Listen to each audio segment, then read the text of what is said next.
Hello दोस्तों, नमस्कार। स्वागत है आपका JKSP यूट्यूब चैनल में। दोस्तों, आज आपको बताएंगे कि जो एक कहानी है, जो होता है वह अच्छे के लिए होता है।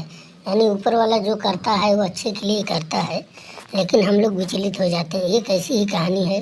एक बार की बात है, एक राजा तलवारबाजी कर रहा था तो अचानक से उसकी उंगली में कट गया और तो पास खड़े मंत्री अचानक बोल उठे, राजा साहब चिंता न करें, जो होता है वह अच्छे के लिए होता है। यह बात सुनकर राजा साहब को तो बहुत गुस्सा आया, लेकिन उन्होंने गुस्सा तो बहुत आया, लेकिन वो क्या करें। उन्होंने मंत्री को आदेश दिया कि इसको कारागार में बंद कर दिया जाए और इसको फांसी दे दी जाए। यह सुनकर मंत्री घबरा गया। उसने राजा से निवेदन किया, महाराज, मैंने आपको यहाँ इतने वर्षों तक काम किया, क्या आप मुझे यही सज़ा देंगे? राजा बोला, ठीक है, बताओ क्या है तुम्हारी इच्छा? मंत्री बोला, कृपया मुझे 10 दिन का समय दीजिए, उसके बाद आप मुझे जो चाहे सज़ा दे दीजिएगा और मैं सज़ा भुगतने के लिए तैयार हूँ। राजा ने उसकी अंतिम इच्छा मान ली।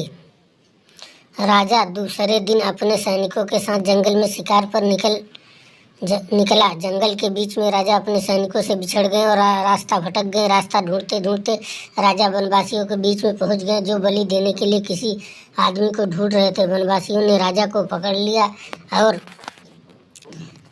पकड़ने के बाद वन की देवी को बलि देने के लिए ले गए।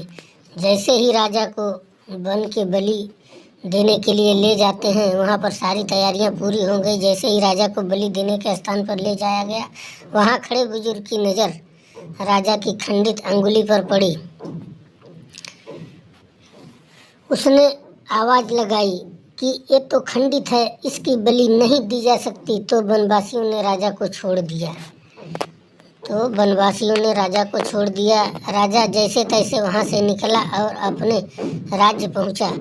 सबसे पहले कारागृह में अपने मंत्री से मिलने पहुंचा। राजा ने मंत्री से कहा, आपने सही कहा था, अगर मेरी उंगली नहीं कटी होती तो मैं जिंदा नहीं होता। यानी जो होता है वो अच्छे के लिए होता है। राजा ने पूछा, मेरा तो फ़ायदा हुआ, लेकिन आपका कैसे फ़ायदा हुआ?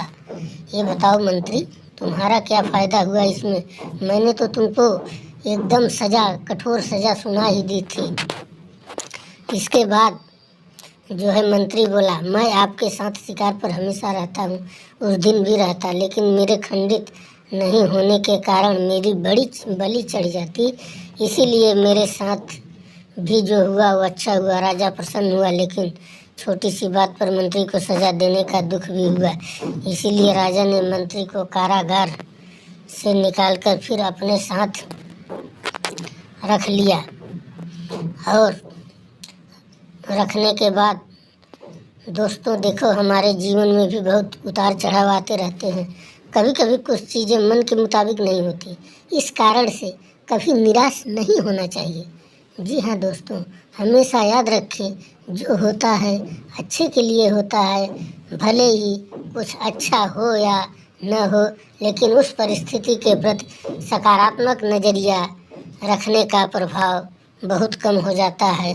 जी हाँ दोस्तों, यह कहानी से आप क्या सीखें? आप लोगों को अच्छी लगी कि नहीं, कमेंट करके ज़रूर बताना। और आप सब किस तरह की कहानी जानना चाहते हैं बताना।